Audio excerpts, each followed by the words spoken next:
Hello, so we're gonna start with antenna. You can see this is the antenna.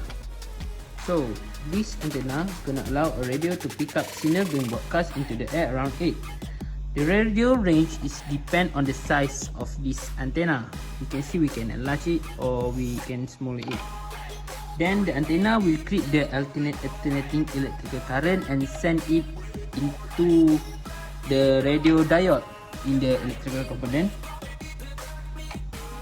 Then the antenna may be contained inside and outside of the radio, but in my case you can see it is in outside.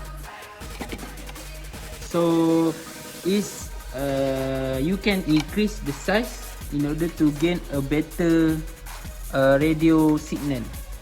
So that's all for the antenna part. Let's go to another part. This is the component inside the radio. As you all can see, there is a speaker, diode, capacitor, the orange one, transistor, resistor, and there is also a rotary encoder. This is to adjust the volume, and this one is to adjust the frequency of the FM.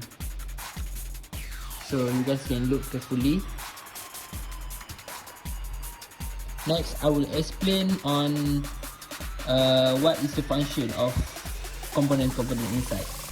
Okay, the function of the resistor actually is to limit the flow of electricity, while the capacitor is to store an electrical charge and allow alternating current to flow, but prevent direct current from flowing in the same circuit.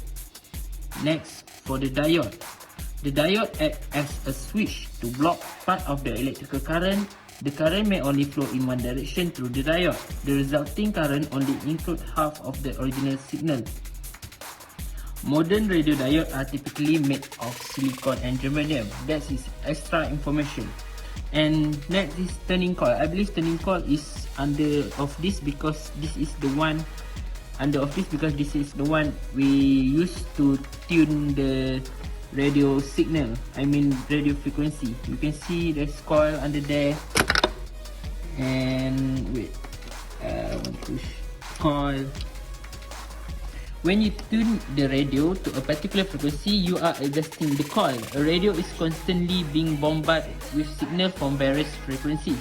Adjusting the coil block out all of the frequency except the one you want to receive.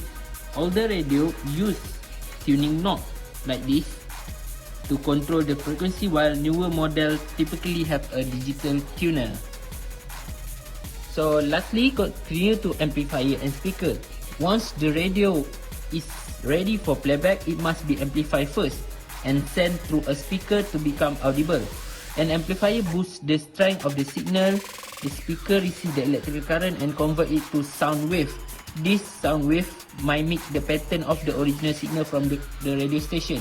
As you all know, the radio wave is very fast, right? So there is no delay. This is always like same from the source.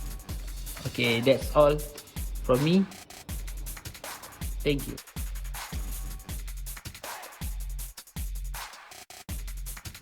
Hello, so I'm gonna show you FM signal and AM signal. So first we try on FM signal. See? The music, the radio is clear, right? And you can see here, the frequency is in megahertz. Now we're gonna see in AM.